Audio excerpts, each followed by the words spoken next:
Sejam bem-vindos ao 27º Encontro de Professores e Coordenadores de Cursos de Administração, EPROCAD, organizado pelo Conselho Regional de Administração do Rio de Janeiro, com o apoio do Conselho Federal de Administração e da Associação Nacional dos Cursos de Graduação em Administração, a ANGRAD. Este encontro está sendo transmitido ao vivo pela CRA-RJ Play, Rádio CRA-RJ, Facebook e YouTube do CRA-RJ. Convidamos o presidente em exercício do Conselho Regional de Administração do Rio de Janeiro, o conselheiro vice-presidente de Planejamento e Desenvolvimento Institucional, administrador Leocir Dalpai, para a abertura desse 20º EPROCAD. Bom dia. É sempre uma alegria, uma satisfação estarmos aqui nesse conselho entre os professores. Eu reputo como um dos principais vetores do desenvolvimento do nosso corpo de administradores, junto ao conselho, a atuação dos professores nas instituições. Dito isso, nós estamos, nesse período, desenvolvendo campanhas, tá ouvindo? Junto às universidades, no sentido de que, ao menos uma vez por ano, um conselheiro ou um funcionário do conselho esteja na universidade, para que esse vínculo seja mais forte e se estabeleça uma relação mais permanente. Eu gostaria, nesse início de conversa, de, além das autoridades que serão citadas posteriormente, anunciar algumas presenças que abrilhantam o nosso evento. Primeiramente, o administrador Carlos Alberto Fernandes de Araújo, representando o presidente da Academia Brasileira de Ciência da Administração. Do conselheiro federal suplente pelo Rio de Janeiro, administrador Agamenon Rocha. Da conselheira suplente do Conselho Regional de Administração, a administradora Sueli Mota. E do nosso querido ex-presidente do Conselho Regional de Administração, o Abílio Tomás de Freitas, nosso colega administrador. Eu entendo que num evento, por uma questão de cerimonial, que num evento em que o nosso presidente do Conselho Federal se faz presente, a honra da abertura do evento pertence a ele. Então, eu convido para que assuma essa mesa.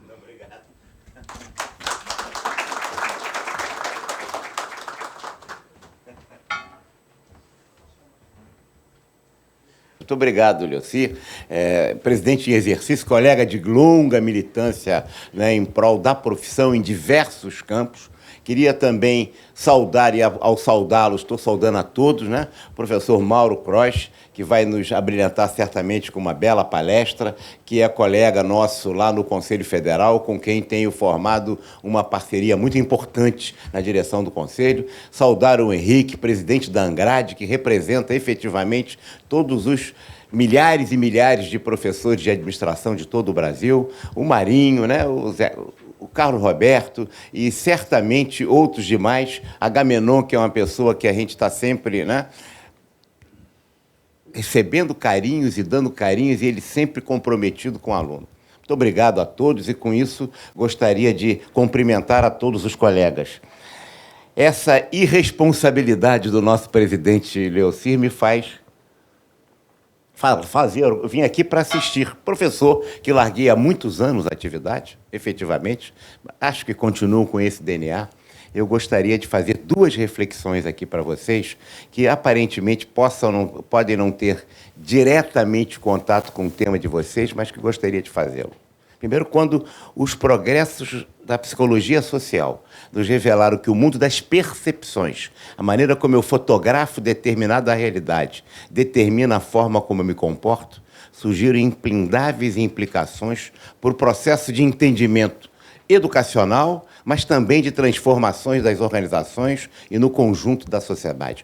Como nós percebemos determina a maneira como nós nos comportamos. Se eu quero mudar comportamento, tenho que mudar percepções.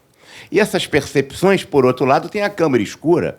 A câmara escura, que são os conceitos, as concepções, as teorias, né? Como nós sabemos, nada mais prático do que uma boa teoria, apesar dos alunos sempre reclamarem, né? Que isso aí é muita teoria, eu quero prática, sem compreenderem efetivamente, né? Que é da boa prática que vêm as melhores teorias, né? É exatamente da análise, né?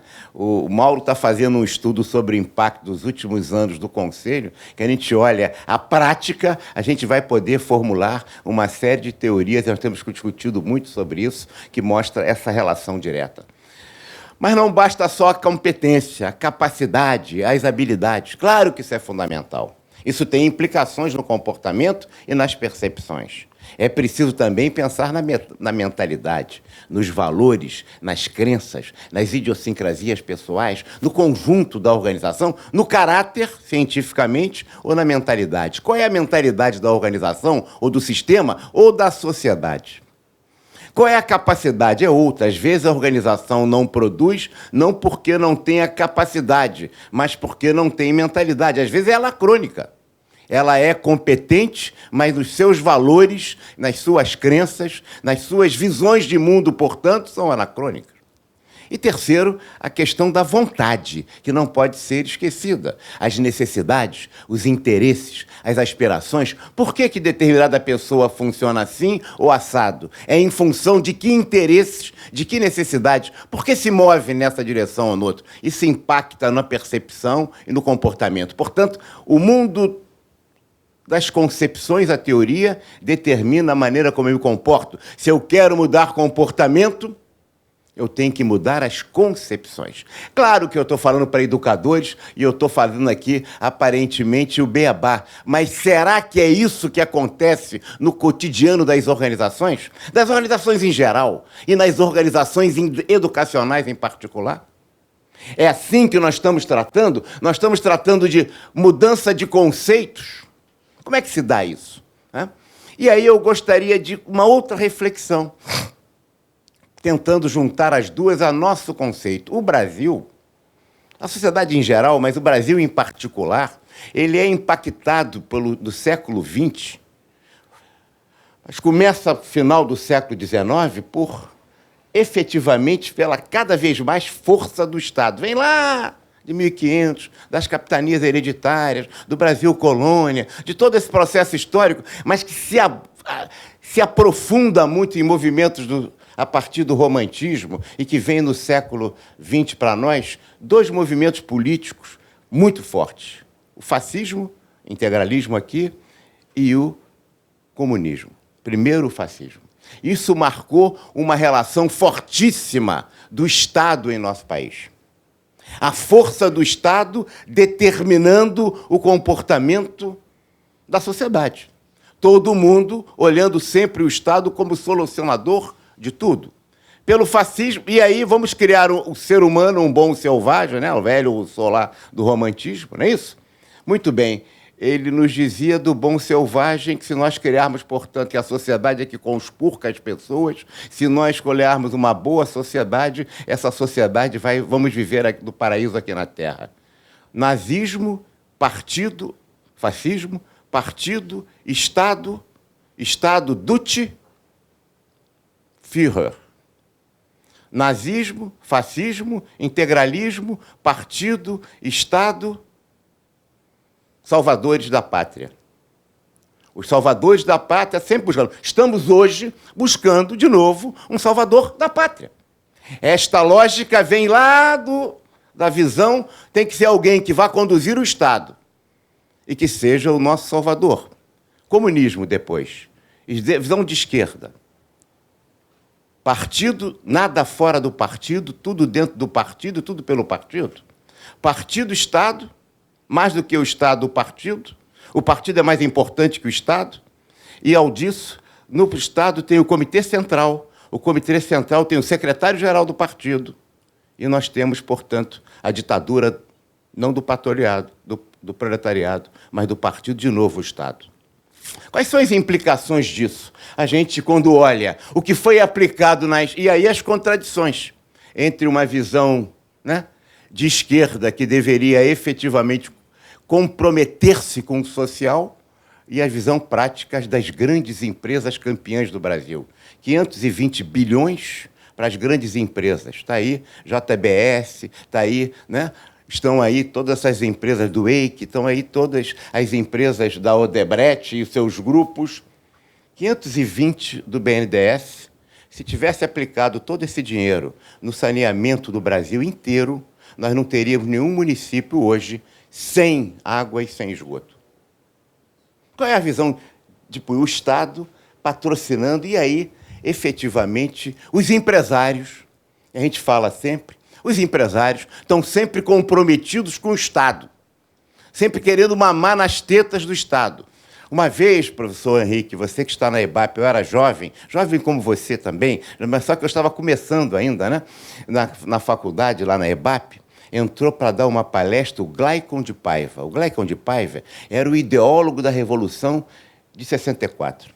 E eu achava aquele cara o suprassumo daqueles que acabaram com a democracia do Brasil, né, e enfejaram o governo militar. E o Gleicon de Paiva, sentado, dando uma palestra de abertura do curso da EBAP, ele diz assim, estava no 2º ano da EBAP, ele disse assim, o empresário brasileiro é um híbrido roedor, tem a voracidade do rato e a coragem do coelho. Vejam, o Gleicon de Paiva, que está no livro do René Dreyfus, de 1964, como ideólogo, né? Ele era da direita e estava dizendo aquilo. Eu fiquei, mas como é que pode?